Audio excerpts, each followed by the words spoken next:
post hoc justification versus legitimate reason. Right. How do you tell the difference between them? Give me an example. All right. I'll pull an example from Jonathan Haidt's book, so I don't slander myself. In his book, his wife asked him why he did something that he knows he's not supposed to do. I think it was put something on the counter that's not supposed to be there. Mm. And he immediately came up with, well, the baby was crying and I needed to get to her and I had the dog with me. Mm. And none of these things weren't necessarily untrue, but that's not why he put it there. Yeah, they were plausible excuses. Right. But not the actual reason. And he came up with them in an instant and then realized, oh my God. Oh yeah, we do that a lot. Humans do that a lot. I am a, what is it? Something liar. Pathological? It's pathological liar. Yeah. But it was post hoc justification. Yeah. Well, I mean, the way you, in a situation like that, the way you tell the difference, the way I do it anyway, is usually, so that's a relatively simple one. You know that you lied. But that's why I use that as an example. Right. But sometimes you aren't sure. Mm-hmm. And, Peterson actually talked something about this when it gets a little bit more complicated. He talked about when he was younger. And he used to get into arguments because he wanted to win the argument. But he didn't entirely realize that that's why he was doing it. At a certain point, he started noticing that whenever he would get into an argument, he would start saying things that were for argument's sake. Mm-hmm. Instead of what was actually the case. He had a feeling about it. Like, it made him feel weaker. And it's really hard to describe this, but basically what it boils down to, it's going to sound like a simple cliche, but what it is it's your conscience. Mm-hmm. And it's something you actually, in my experience anyway, it's something that you actually do have to cultivate. You have to allow it a voice. You have to allow it to inform you emotionally, subtly, implicitly, and you have to pay attention to it because it's a quiet thing, mm-hmm. until you actually train the damn thing. But when you have to give it strength, you have to nurture it. Right, you do, and so it can scream in your face. Yes, yeah, and when it does, you may not like it, but you feel the peace of mind that you feel after you've done the right thing when you know you've done the right thing. Or at least you know that you haven't done the wrong thing, because mm-hmm. that's a lot easier to do that. Yeah, it's a lot easier to know that you haven't done the wrong thing than it is to know that you've done the right thing. It's that same idea with the difference between telling the truth and being honest. It's like, it's mm-hmm. really hard to tell the truth. It's a lot easier to be honest. Because you don't necessarily know the truth, but you can be honest and you can lie. And as long as you are avoiding lying, at the very least you're being honest, and that's the best shot you've got at telling the truth. Yeah, it's another thing that I've run into is, and you've seen me do it in real time. Mm-hmm. Wonder about something and then adopt someone else's opinion as my own. Yes. Yeah, I am very, very wary of that. Mm. I have an adverse knee-jerk reaction to the presence of that option. Yeah. I don't like that I do that.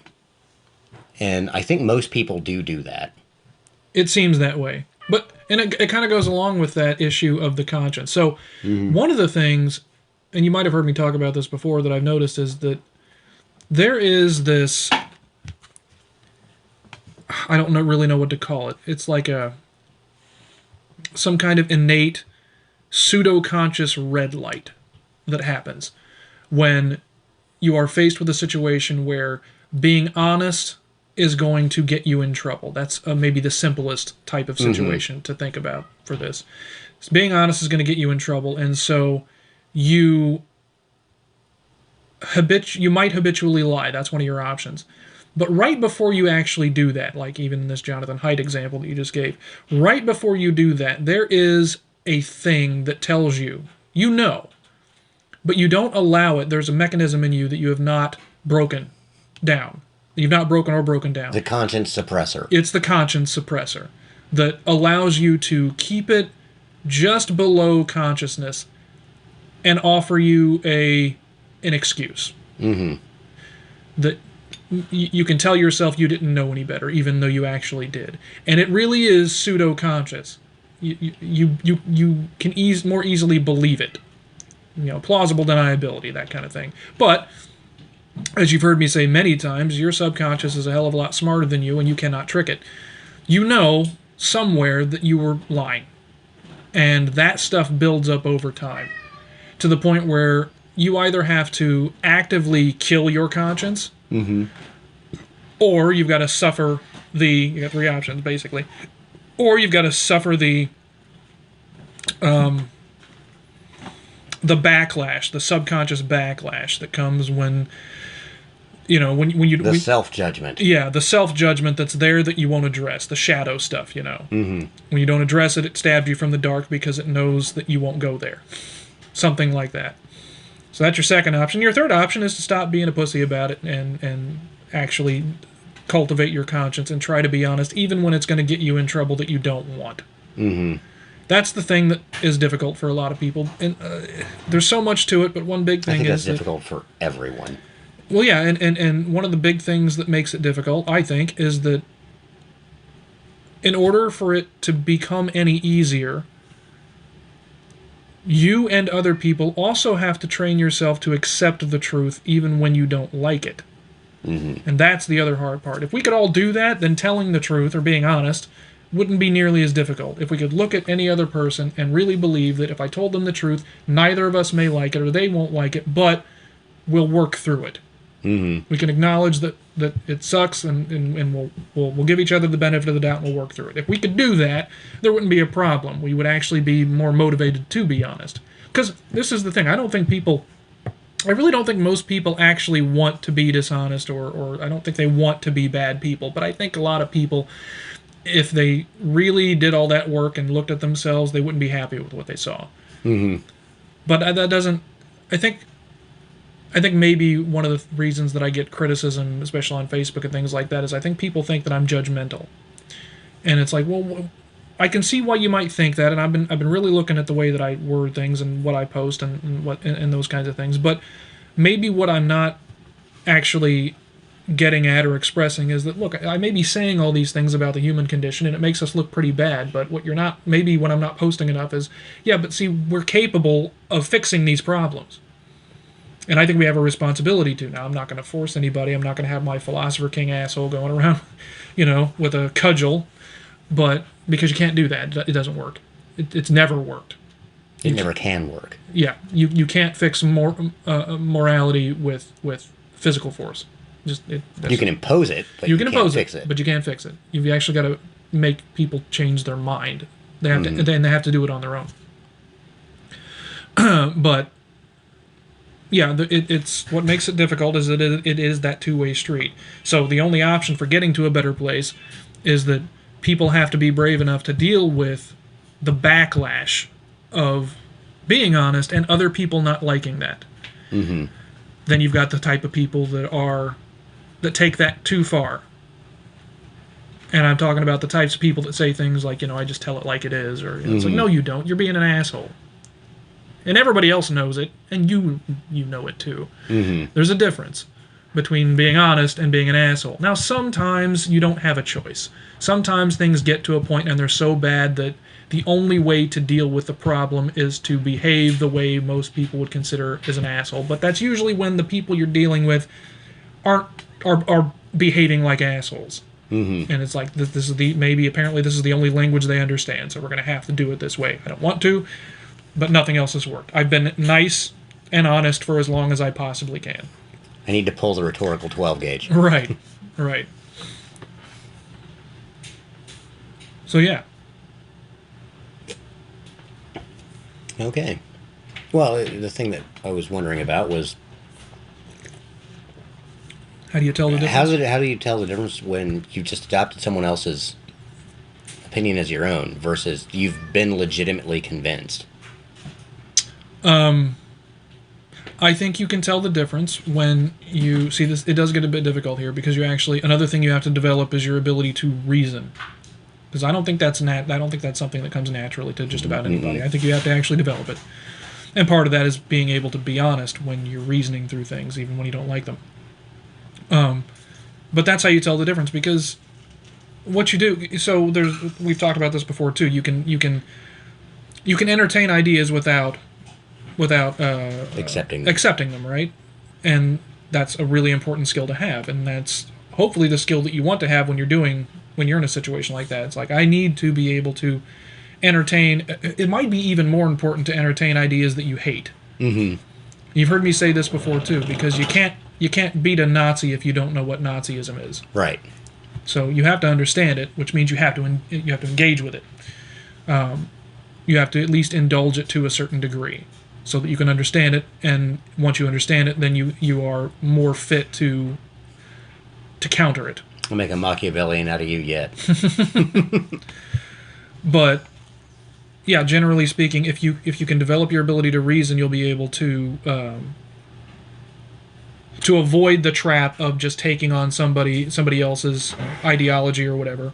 You can pull it in, you can break it apart, and actually see if it works. Once you've done that, you've done all the legwork you can do. You've done your best, and then you can adopt that idea, and then you can claim it as your own. Because you've actually done the legwork to the best of your ability, hopefully, to justify it. Now, you run into problems of people being unbelievably good at rationalizing. And I think that's probably where those problems that you're talking about are really, really, really bad. Because you can go through all those things, and so many of those decisions, so many of the ways that you break down an ideology, usually it comes down to some kind of moral prescription. And so your baseline axioms are moral. At the foundation of any ideology, that's kind of what it provides, a set of moral prescriptions. That's what the ideology does. Right. And there's a lot that goes into that because your prescriptions are based on diagnosis, and your diagnosis is going to be different depending on what first principles you're starting with, and then based on the first principles and then how you decide to rationalize your way of thinking, then you can come to different moral prescriptions. But the best way to do that, as far as I'm concerned, is avoid commie bullshit. That's right. Well, for me, avoid commie nonsense. Yes, for me that is part of it. But it's take everything as empirically as you can, the furthest that you can, and once you get to that point, then the rest you can legitimately sort of play around with and see what works. Because determining what moral systems work is a trial and error thing. I mean, there's just no other way around it. Now, thankfully, you can use the trial and error of people that came before you as well. Mm-hmm. That's nice. But yeah, empiricism as far as you can take it, and then as long as you recognize that the past is not the present. Right. That's.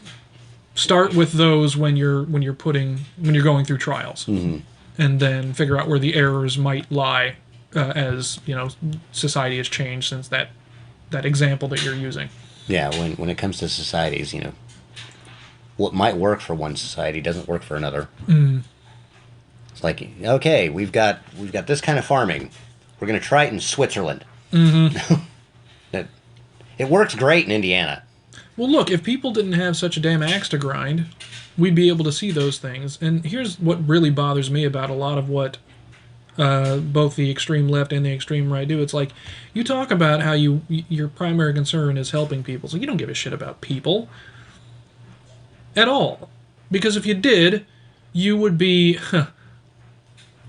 I think if you give a shit about people, you would be loath to cause unnecessary harm.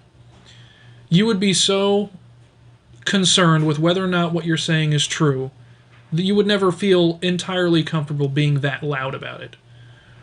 You would be more interested in having a conversation to make sure that it works.